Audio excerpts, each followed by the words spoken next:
Estava aqui deitado na rede, parecendo boneco de herê.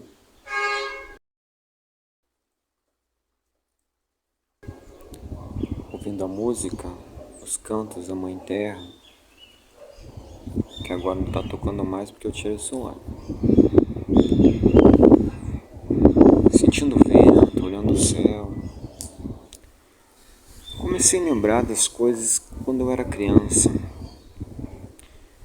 Fiquei pensando que se a gente falar das coisas que a gente viveu quando era criança, hoje em dia as pessoas possivelmente não vão mais nem sequer acreditar nisso.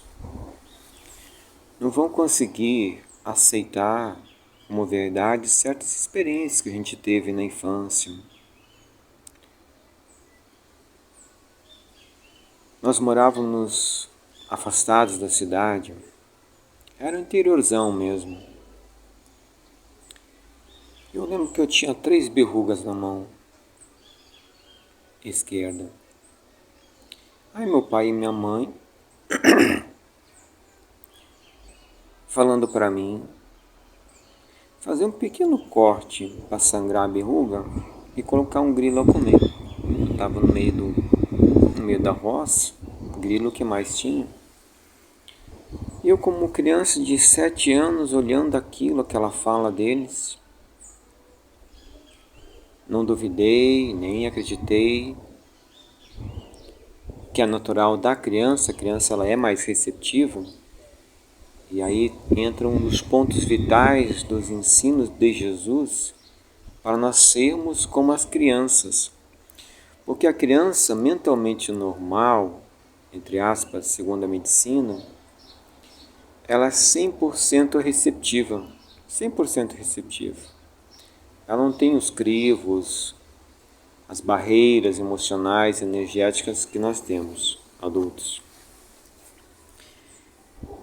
Eu coloquei o grilo para comer então a verruga, ele comeu mesmo a verruga. E não sente dor, que ele, por ter uma boca muito pequena, você não sente dor nenhuma, dá uma coceirinha só. Depois coloquei ele na outra e depois na outra verruga. Ele comeu as 3. E hoje, minha mão esquerda não tem mais nenhuma verruga. E eu estava lembrando disso e pensando tanto que as pessoas gastam com a estética e tinham conhecimentos milenares que se perderam totalmente. Salvo as exceções dos interiores, aonde que isso ainda reside, esse conhecimento natural da vida, daquilo que é real mesmo. Não aquilo que já foi corrompido pela ganância, pela ilusão, pelo ego, mas aquilo que é compartilhado, que é em comum para todos. Assim como deveria ser a vida na Terra, se compartilhada, os bens, porque esses bens que a gente tanto ostenta, eles não nos pertencem. Eu lembro que a nossa farmácia era a natureza, a gente se curava com ervas, com chá. O nosso médico, ele era o curador. Como nós morávamos muito longe da cidade, então quem nos curava, quem nos dava receita era o curador. E assim, nesse Brasil imenso, ainda existe pontos, assim, lugares que assim, que a natureza é que é a farmácia, que o médico ainda é o curador.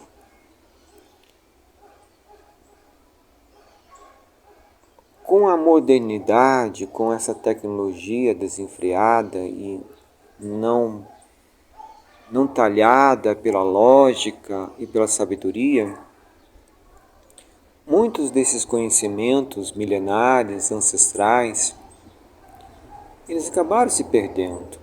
Eu lembro que meus pais tinham receita para tudo. Onde foi parar esse conhecimento todo? Tudo se curava com chás, com ervas.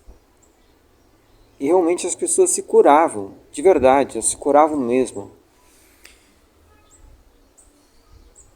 E hoje em dia, com tanta tecnologia, com tanto desenvolvimento dessa ciência, que é uma indústria,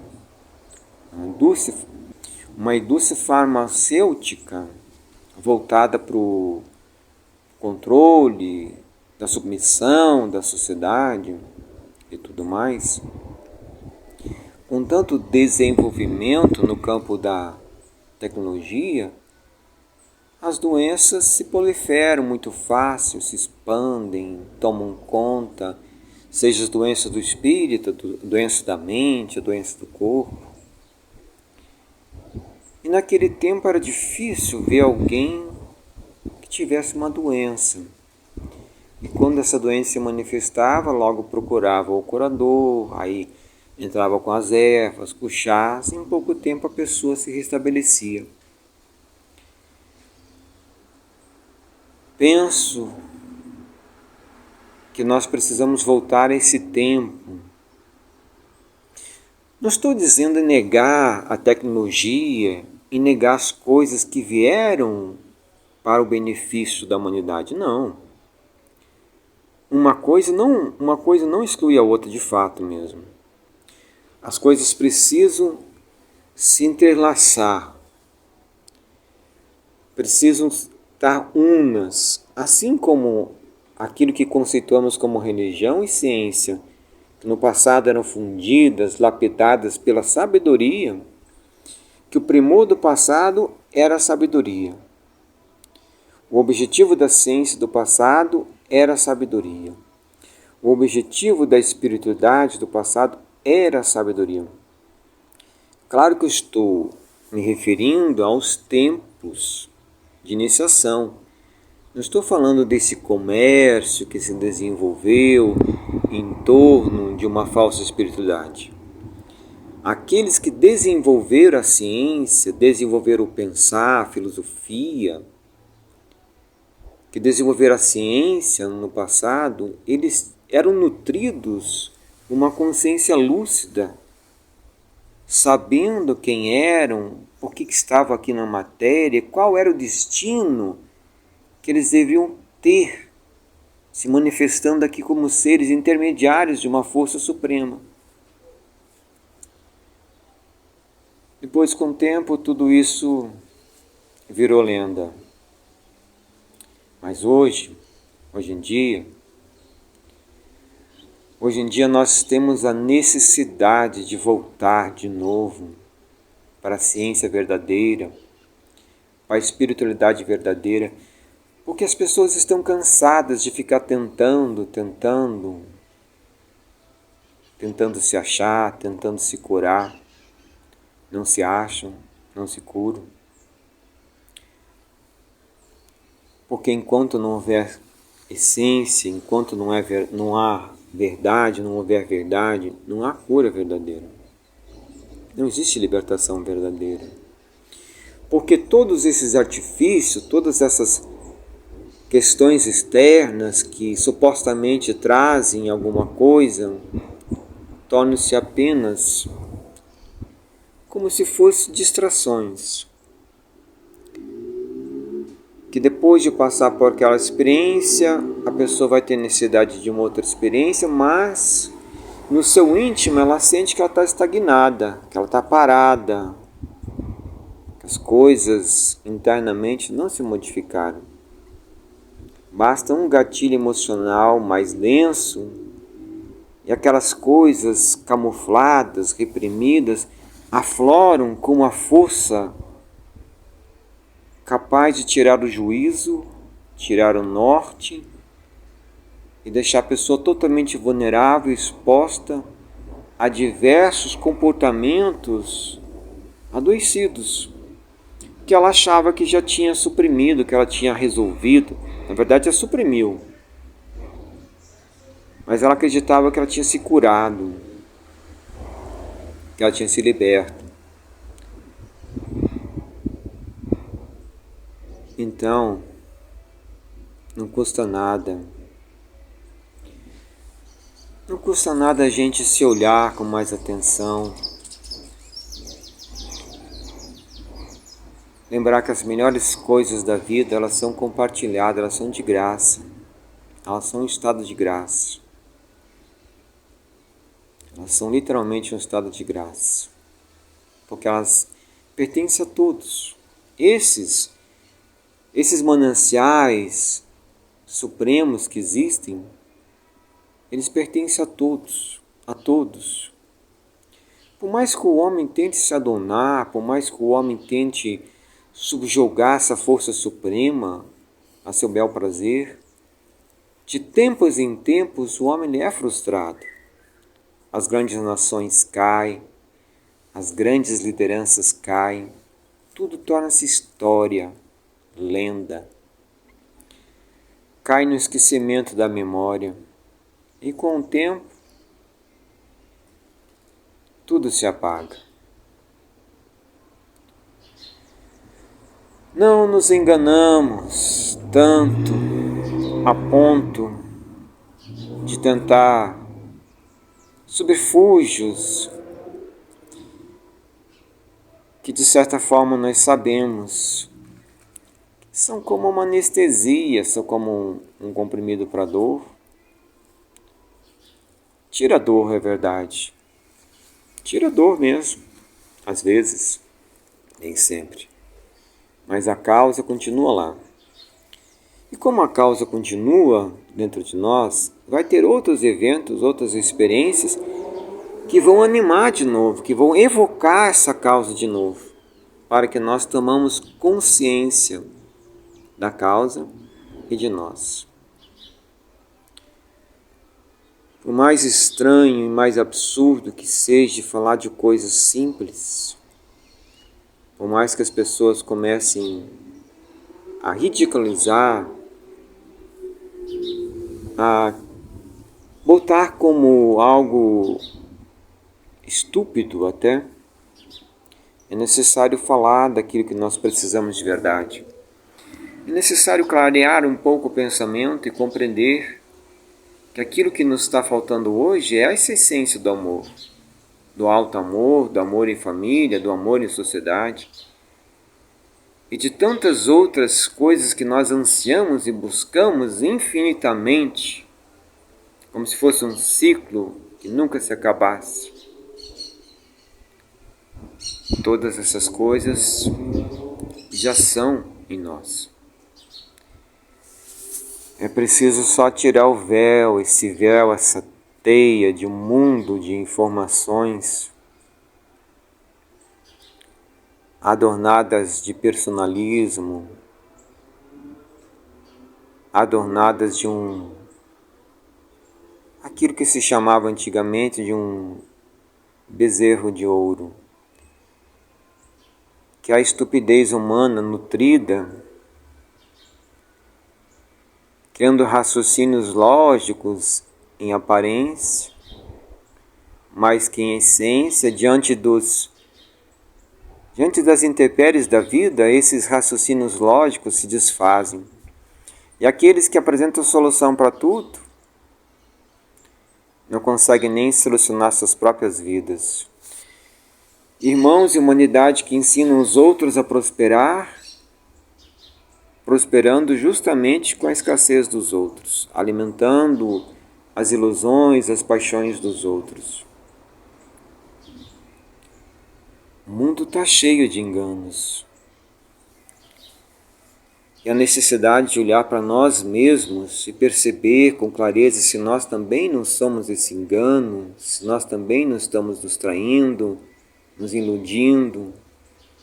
Eventualmente a gente precisa olhar para si, despido, natural, sem travas,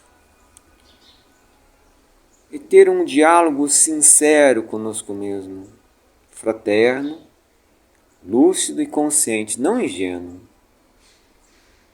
Essa ingenuidade de fazer de conta que não sabemos. Tem que ser algo verdadeiro. Buscar a si mesmo. Buscar aquilo que é verdade. Buscar aquilo que transforma, aquilo que modifica.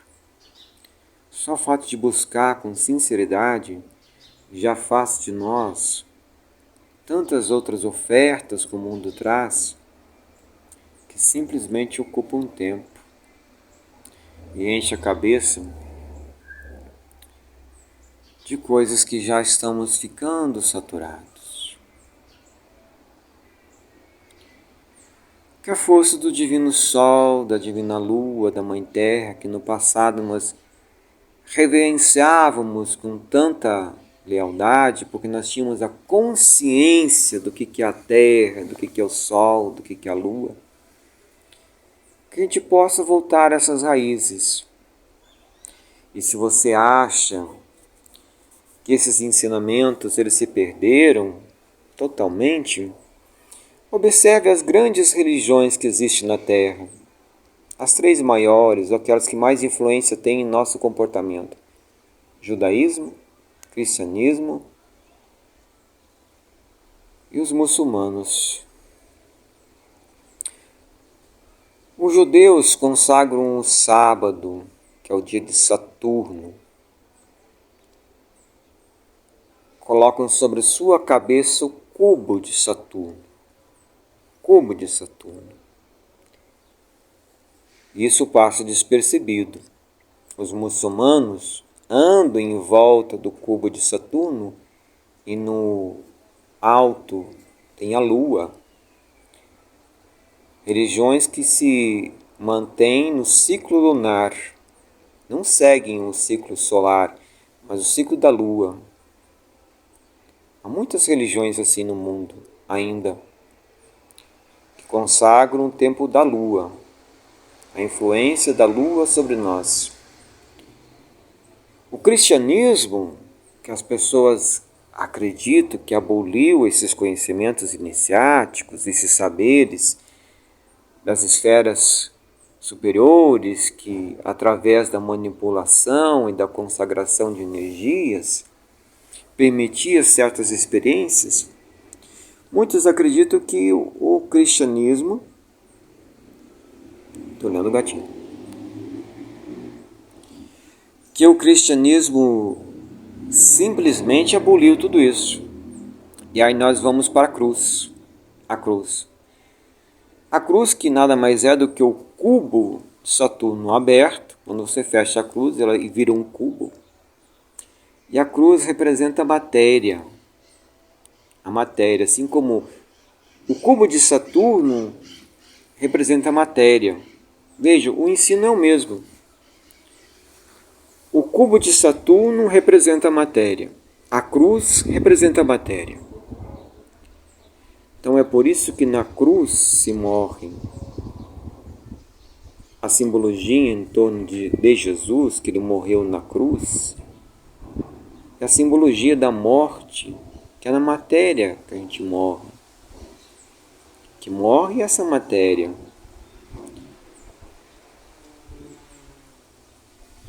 Todos esses ensinos que as pessoas acham que não existem mais, eles estão aí, presentes, vivos, na simbologia das instituições religiosas.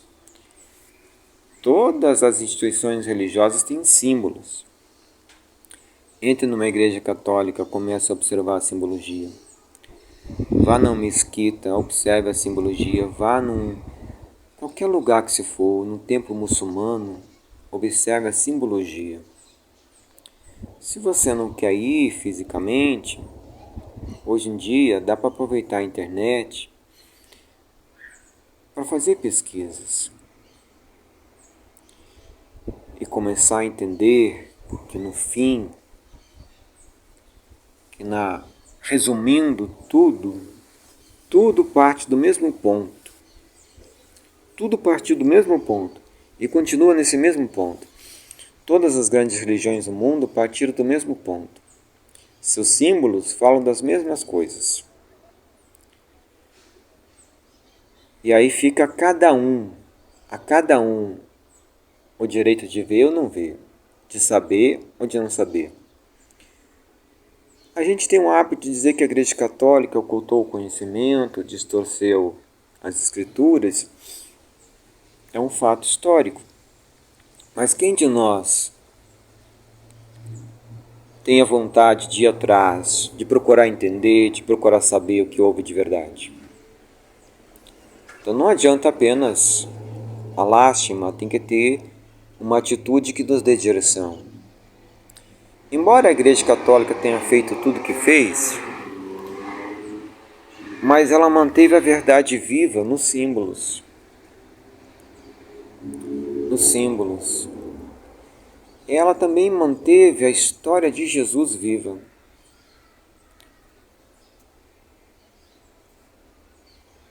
A gente pode questionar se teria necessidade da igreja ou não.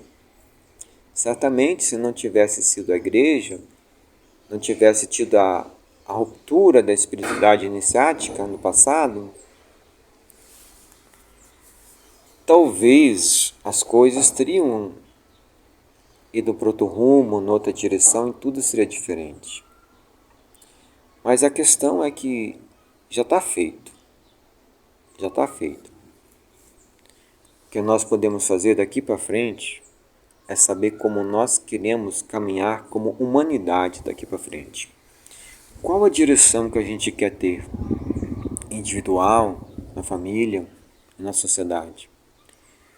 Porque tudo isso que aconteceu historicamente, a gente não tem mais como alterar, não tem como mudar. Assim como nós também não temos mais como mudar o nosso próprio passado. Nós só podemos mudar o resultado. O resultado disso tudo. Isto, o resultado, a gente consegue mudar. Leva tempo, é preciso esforço, dedicação, constância. Mas esta é a vida real. A vida real é assim. Ela requer obrigação. Ela requer responsabilidade, amadurecimento, consciência, lucidez, amor.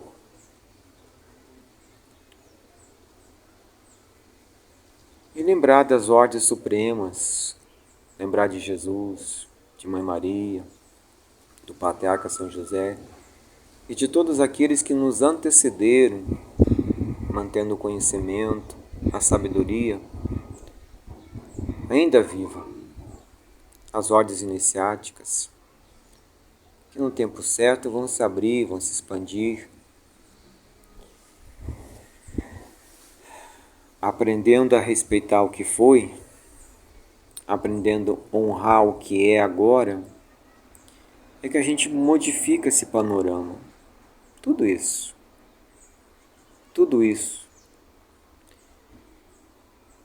Que na verdade a gente acha muito desconfortável, incômodo. Mas, em vez de lidar com a realidade, às vezes a gente faz uma esquiva e tenta adiar. Não dá mais tempo de ficar adiando nada, até porque o tempo está um pouco acelerado, você não acha?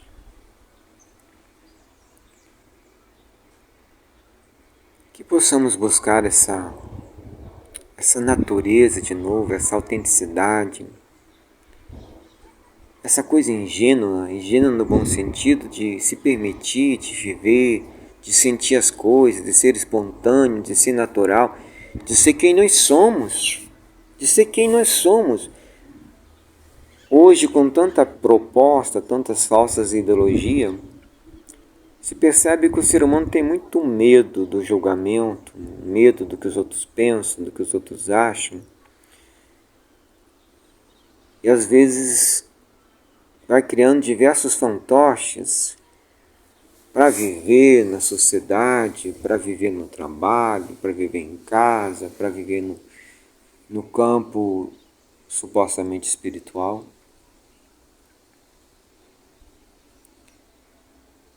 São muitas coisas para mudar. E a mudança começa com parar de negar a realidade. E assumir o peso da vida, assumir que certas coisas doem, que certas coisas machucam, que certas coisas traz tristeza, que certas coisas traz frustração, traz arrependimento, traz culpa, traz vergonha. e olhar isso como adultos, ou tentar pelo menos, e seguir daqui para frente. Se essas coisas nos atormentam, então é necessário pegar outros caminhos, outros rumos. É necessário dirigir prioridades em nossa vida. Entender qual é a fonte verdadeira. Onde está o manancial verdadeiro do saber, da força universal, da luz, do amor. Porque as duas coisas que a gente às vezes tenta conciliar, elas não costumam dar muito certo. Com o passar do tempo a gente se percebe no mesmo ponto sempre. E aí é hora de escolher uma coisa e deixar partir a outra. Eu vejo muita sabedoria de Jesus nessa ciência, nessas leis universais, em tudo. Na simples expressão que ele diz, seja o teu sim, sim, e o teu não, não. Então é necessário que o meu sim seja verdadeiro, que ele seja sentido, que o meu sim seja consciente, que o meu sim tenha alma, no sentido de vitalidade. Senão vai ser um sim muito superficial e o tempo apaga as coisas que são superficiais. O tempo ele dilui tudo que é superficial, tudo que é aparência, tudo que é falso. Então eu preciso ter o meu sim consciente, verdadeiro, para que ele permaneça, para que ele resista ao tempo. E resistindo ao tempo, a gente consegue se libertar, consegue se curar, consegue mudar a nossa realidade mental, espiritual, material.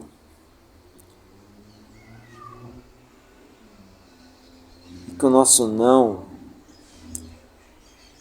nessa visão do Cristo, também seja um não consciente, sabendo por que eu estou dizendo para mim mesmo que eu não preciso mais de certas coisas, que eu não tenho necessidade de certas coisas,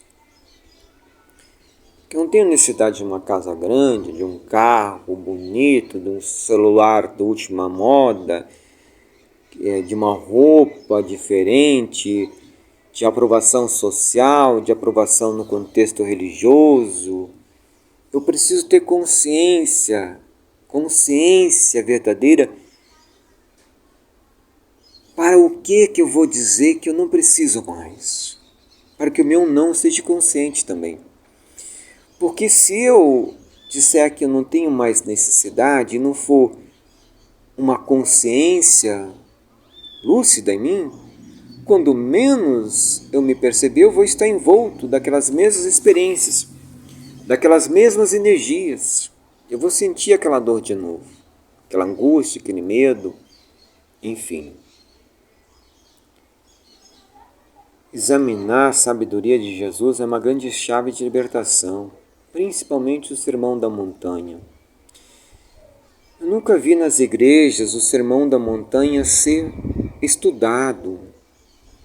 Se chegar numa igreja, por exemplo, e aí eles falarem hoje, irmãos, vamos estudar o Sermão da Montanha, ao gatinho. Estudar o Sermão da Montanha.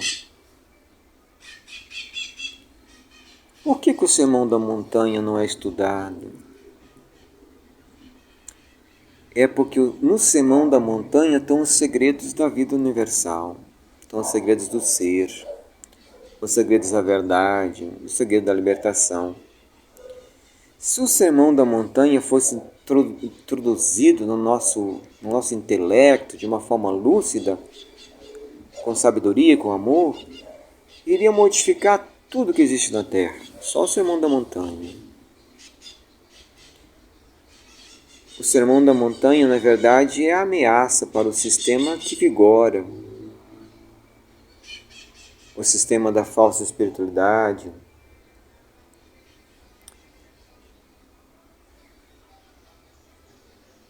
o sistema dessa falsa ciência, dessa falsa sensação de pertencimento. O Sermão da Montanha é uma chave sagrada que nos conduz a esse santuário interior que Jesus tanto falava.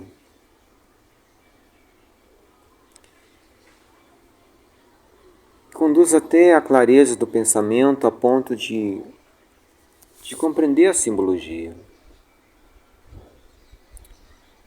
Se a cruz, a matéria, é onde que nós descemos os degraus, é onde nós morremos para ressuscitar. Dentro dessa mesma matéria há a essência divina, há as partículas divinas. Como se a Mãe Matéria nos revestisse com a sua própria roupa. E dentro dessa matéria existe nós, em essência.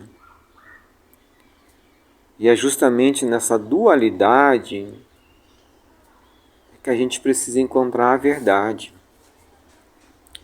É justamente no atrito das coisas que a gente precisa encontrar a nossa raiz, nossa essência, quem nós de fato somos.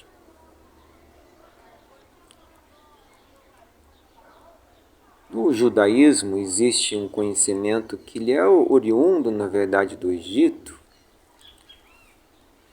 que é a chamada árvore da vida. O pinheiro de Natal representa a árvore da vida com os 7 chakras. Também representa o delta para cima. A árvore da vida, uma das suas interpretações, nós descemos das esferas espirituais, dos mundos do reinado verdadeiro para a matéria. Isso às vezes não é observado dentro das instituições religiosas, que o tanto que a verdade universal ela está escancarada para todo mundo ver, para todo mundo enxergar mesmo. E aí de fato não enxerga quem não despertou ainda esse olhar aguçado de querer saber.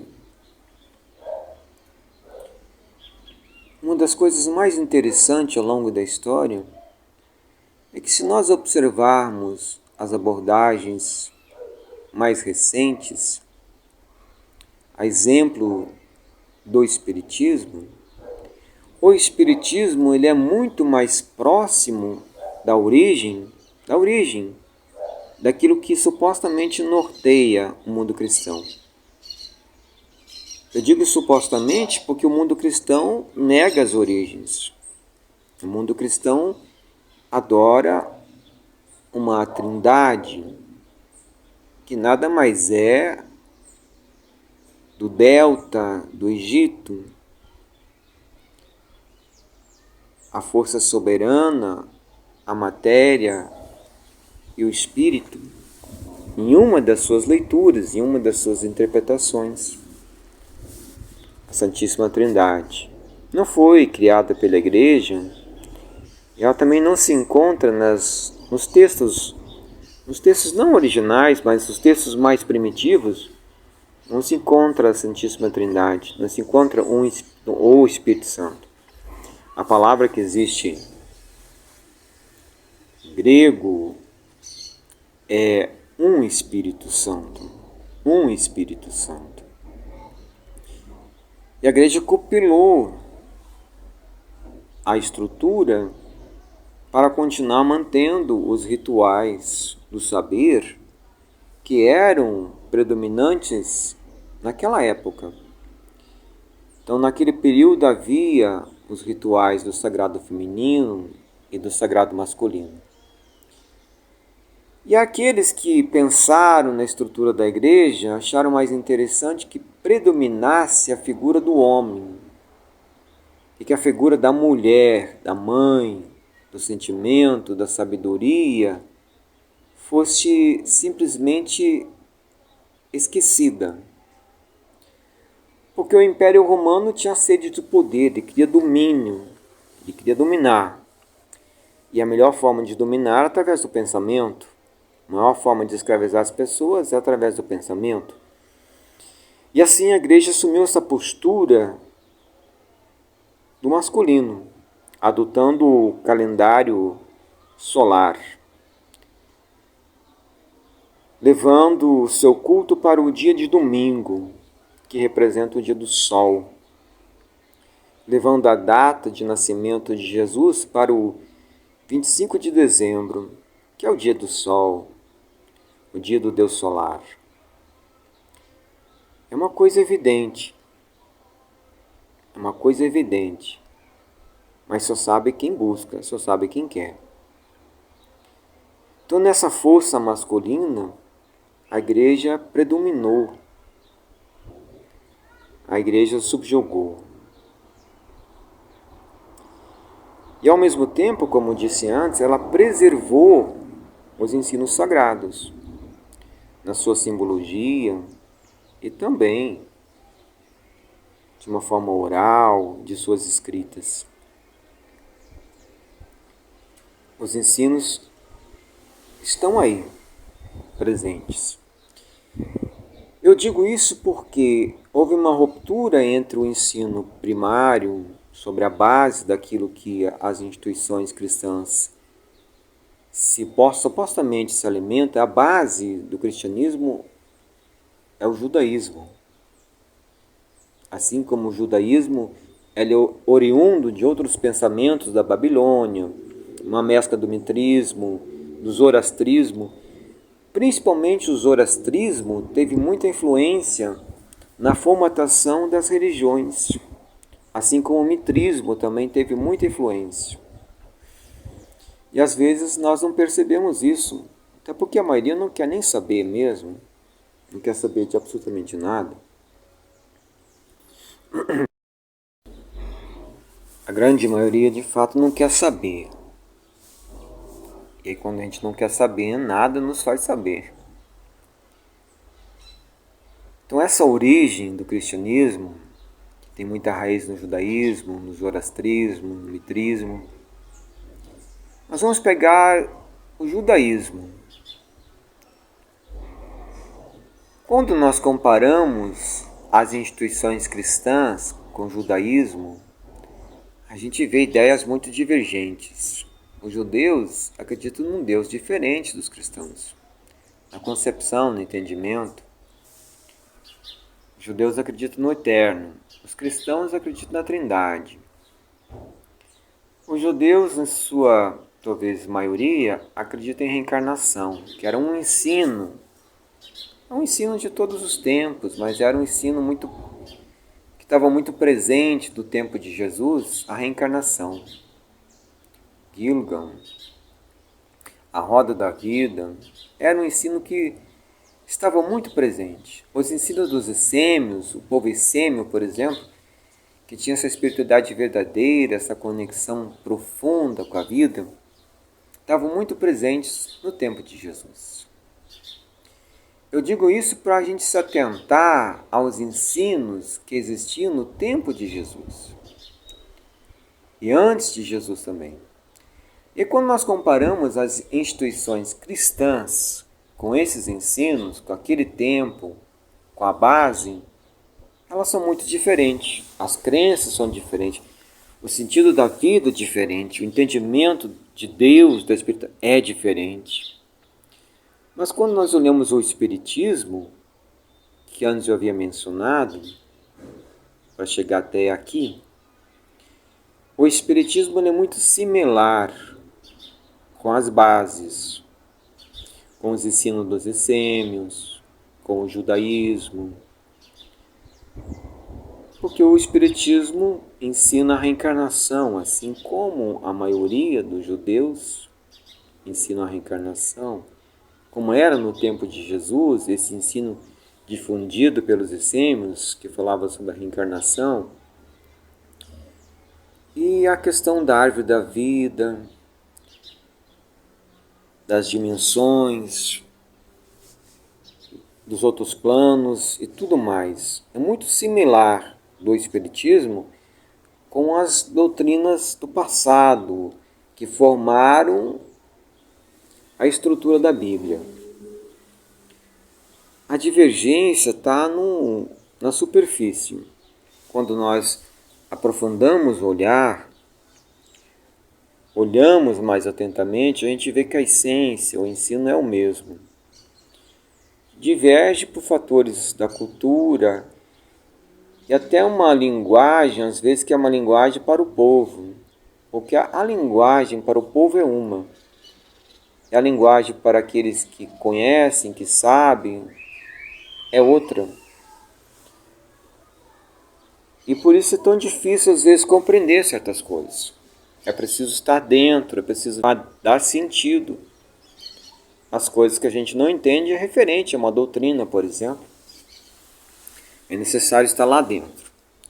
Porque há conhecimentos que só são falados, revelados, quando a gente está dentro. Porque se a gente estiver fora daquele estudo, a gente não vai ter, às vezes, referências, uma construção mental apropriada de dar sentido, de dar uma interpretação mais verdadeira, mais lúcida para as coisas. Então, de certa forma, não é que as instituições elas nos negam a verdade. A verdade ela não está presa em algum lugar, ela não está dentro de um sistema. Que lá são ensinos muito profundos que conduzem a um outro entendimento, abre a nossa mente mesmo. Mas quando a gente começa a buscar, quando a gente começa a querer, as coisas vão surgindo, elas vão vindo. É aquilo que Jesus mesmo ensinava. Não adianta jogar pérolas aos porcos. Isso é uma grande verdade. Tem conhecimentos, tem ensinos, coisas sagradas, mais profundas, que não adianta falar com qualquer pessoa. Não adianta despejar tudo de uma vez. Porque a mente tem que estar repousando nesse sim que eu falei antes. No sim para a busca, no sim para a vida, no sim para a verdade. A mente tem que estar ávida. O ser, o espírito tem que estar querendo. Ele tem que desenvolver uma maturidade espiritual, até um repertório intelectual, para conseguir entender certas coisas. Senão ele não entende mesmo. Eu digo isso para a gente perceber que as instituições, que às vezes a gente acha que esconde as coisas da gente, não é verdade. Que nós, muitos de nós, não estão preparados para certas coisas mesmo. Existem instituições acessíveis, abertas. A exemplo da Ordem Rosa Cruz, quantas pessoas buscam a Ordem Rosa Cruz? Poucas pessoas. Então não é por uma questão do conhecimento mais profundo ser velado, ser mais restrito aos contextos iniciáticos. Não é isso não que mantém a pessoa na ignorância, que mantém a pessoa estagnada num ponto mental, num ponto do saber. Não é isso. É que o ser ele precisa ter essa busca, ele precisa ter essa vontade de querer saber, de querer entender, de ir atrás disso mesmo, de se dedicar a isso, como era no passado. E quando a gente faz esse movimento, a gente passa a saber. A nossa mente se abre, o nosso sentido se abre. Existe um conhecimento milenar que está aqui hoje, revivido pelas ordens iniciáticas, pelo Espiritismo, pela Umbanda, pelo Santo Daime, pela União do Vegetal. Mas é um conhecimento que está mais dentro da União do Vegetal, eu digo mais dentro, no sentido que está mais desperto, está mais latente dentro da União do Vegetal e do Santo Daime, que é a conexão consciente com as informações que estão em nossa volta. a conexão com a nossa memória intuitiva, a conexão com os nossos conhecimentos milenares. Talvez a maior referência dos tempos modernos seria Jung, quando ele fala dessa consciência, dessa mente, desse estado coletivo das coisas.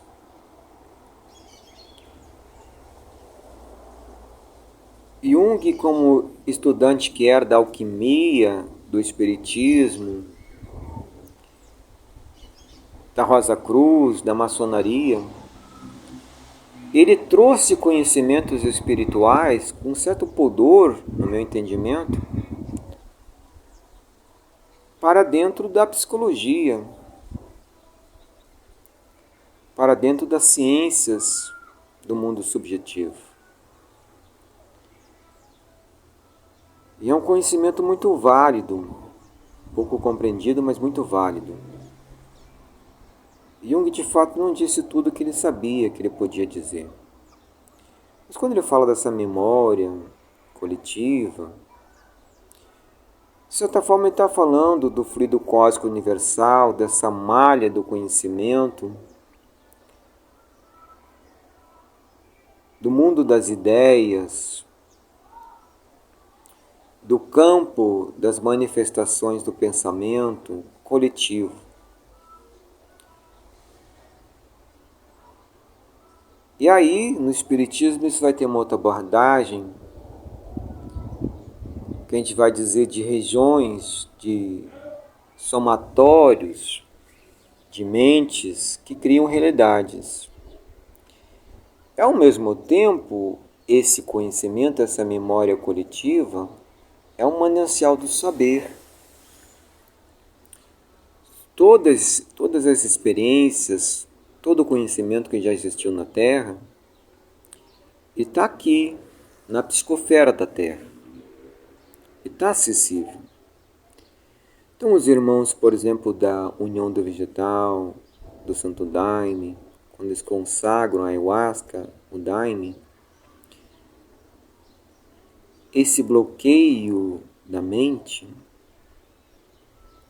irracional, mecânica, ele é quebrado e aí avança para um estágio da mente intuitiva. E o próximo degrau da mente intuitiva é a capacidade de assimilar o conhecimento universal de uma forma intuitiva. Por isso, por exemplo, que algumas pessoas vão para o Santo Daime, não são nem sequer fardados, vão simplesmente com visitantes, e eles cantam o inário sem saber o inário. Porque o inário está ali presente na corrente, o inário está na psicosfera daquele lugar. É a memória intuitiva.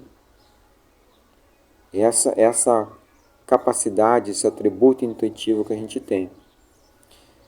E eu digo isso para voltar no ponto central da igreja, ao simplesmente ignorar, desconsiderar a mulher. Porque na construção do ser, do masculino e do feminino, existem esses dois espaços, essas duas construções. Um espaço simbólico dentro do ser, do feminino e do masculino. E o masculino é essa razão, esse aspecto do mundo objetivo, e o feminino é esse aspecto da introdução, da intuição. Então, quando a igreja fez essa separação, eles sabiam muito bem o que eles estavam fazendo, porque eles conheciam o segredo por trás disso tudo. Eles sabiam o segredo dessa força.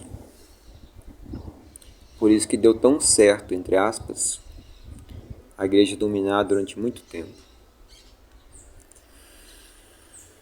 E esta intuição, esse lado feminino, essa força, essa influência da lua sobre nós, que é muitas vezes ignorado ou desconhecido, é justamente também a chave pela qual a gente consegue acessar outros estágios de consciência, uma outra forma de sentir, uma outra forma de viver, uma outra forma de ser do mundo.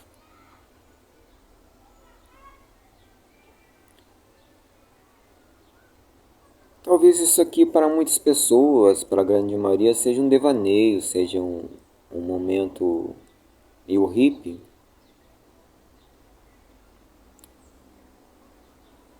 E aí entramos no outro ponto vital de nossa existência.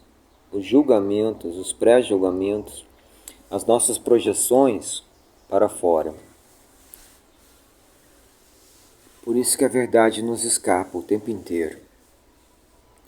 Porque nós projetamos simplesmente, e aí entra a sabedoria da psicologia, a sabedoria de Jung, que conhecia os símbolos dos arquetipos, sabia a verdade por detrás dos arquetipos, sabia a verdade que existia na mente, que não é nenhum segredo. Buda ensinou isso, Zoroastro ensinou isso, Jesus ensinou isso, os cabalistas do passado, principalmente os iniciados nos degraus de consciência mais elevada, ensinaram isto. No Santo Daime é ensinado na ayahuasca, na união do vegetal, dentro da ordem, claro, dentro da ordem da luz. É ensinado esses ensinamentos também. Então não é segredo nenhum. O Jung e os outros psicólogos estavam apenas falando de coisas que eles estudavam nas correntes de iniciação, eles eram iniciados. E é uma grande verdade que nós não conseguimos enxergar o mundo e as pessoas. É sempre uma parte de nós mesmos. É uma parte dos nossos dramas, das nossas frustrações, das nossas fugas. É uma parte do nosso amor, uma parte da nossa bondade, enfim. Nós espelhamos a nós mesmos nas circunstâncias, nas experiências e nos outros.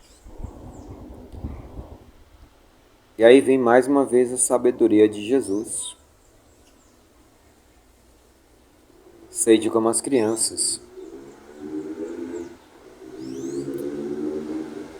E para fechar esse assunto, eu volto lá no começo dele, que talvez para você não tenha feito muito sentido, talvez você não tenha juntado os pontos, mas tudo isso tem a ver com aquele momento que eu era criança, tinha 7 anos de idade.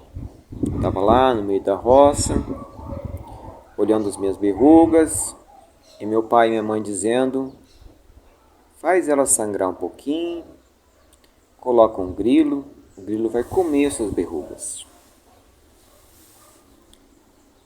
Eu podia ter achado isso um absurdo, ter desconsiderado,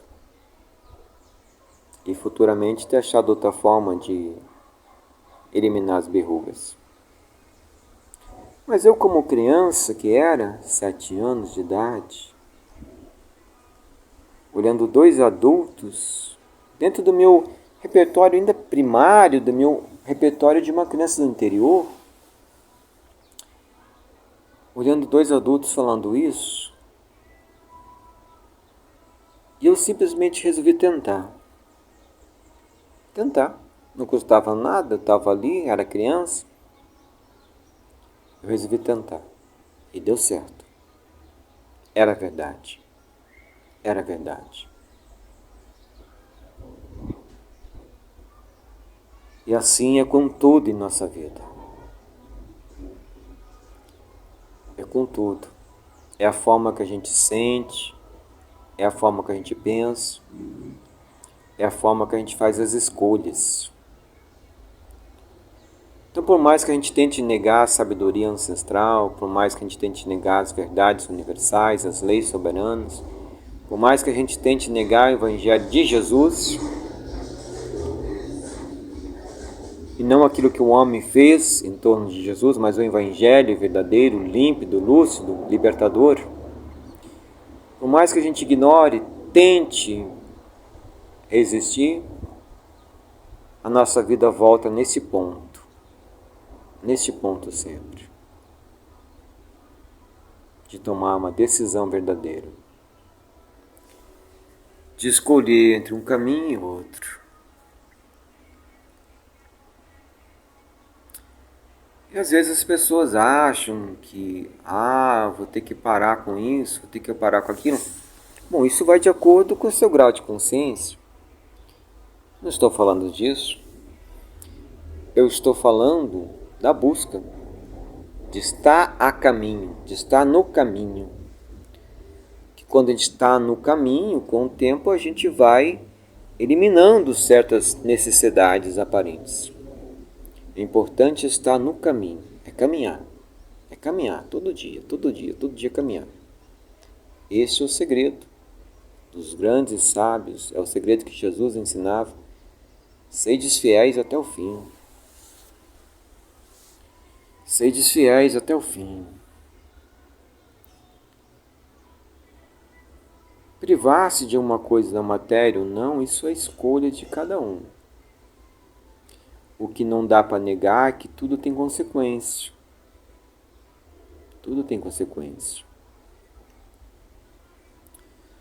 Se a gente estiver disposto a pagar o preço da consequência, fica a nossa escolha, nosso critério. Para alguns, a vida espiritual ela precisa ser o centro. Porque se não for o centro da vida deles, eles não encontram paz, eles não encontram tranquilidade, as coisas ficam estagnadas, não andam. E aí começa a vir uma tristeza, uma frustração, uma inquietação, uma dor, uma angústia. Até que o espírito já cansado de apanhar, tem jeito não. Eu faço isso aqui que eu preciso fazer, ou nada resolve minha vida. Se você é uma dessas pessoas que vive esperando o milagre, garanta pelo menos o esforço próprio. E se o milagre não vier, talvez o esforço próprio vai conseguir sanar aquilo que lhe causa dor. É melhor fazer, fazendo, do que simplesmente esperar na inércia. Que os mandamentos desse soberano Senhor, nosso Senhor Jesus Cristo, da Mãe Maria, do Patriarca São José, de toda a corte celestial, de todos os seres que nos antecederam,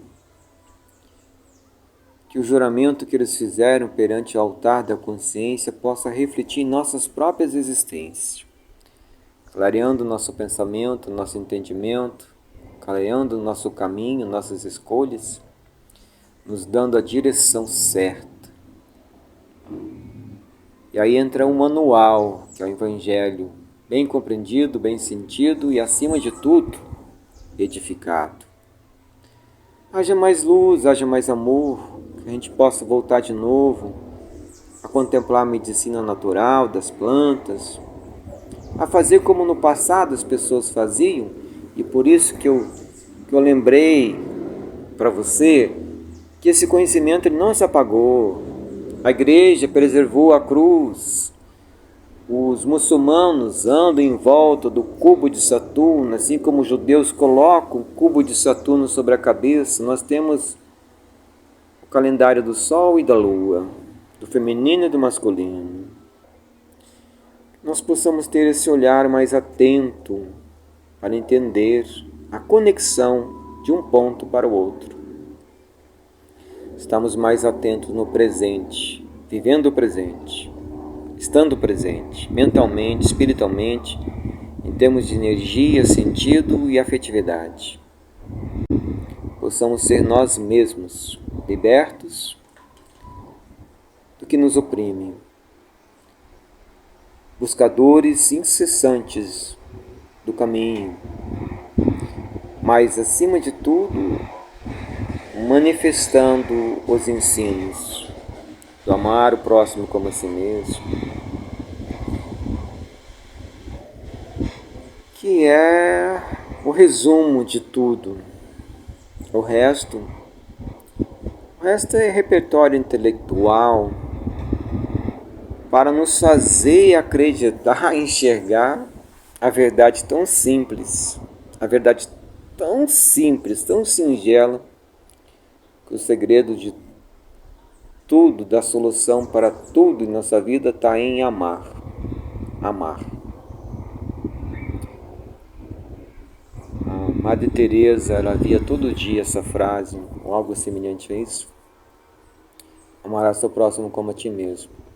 Ela via aquela frase, via. E aí chegou um momento que ela decidiu não ver a frase. Não ver a frase, amarás teu próximo como a ti mesmo. Ela decidiu ser a frase. Ela decidiu ser o ensino. Ela decidiu ser o sacrifício. Ela decidiu viver.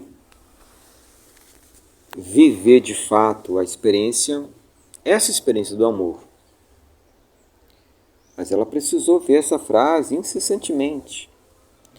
Então, eu digo isso porque todo ensino que é confeccionado, ele é uma forma de nos preparar, nos dar maturidade para entender algo tão simples, tão sublime também.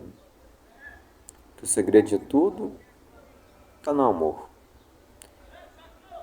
Porque se a gente não tivesse repertório, a gente possivelmente ia descartar. O ensino de tudo está no amor. E eu volto à cena da criança com o grilo. A criança não tem repertório suficiente para examinar se é uma coisa válida ou não. Então ela se permite a ser quem é. Que Jesus abençoe a todos nós, que possamos nos permitir de verdade a viver naquilo que nós acreditamos em essência.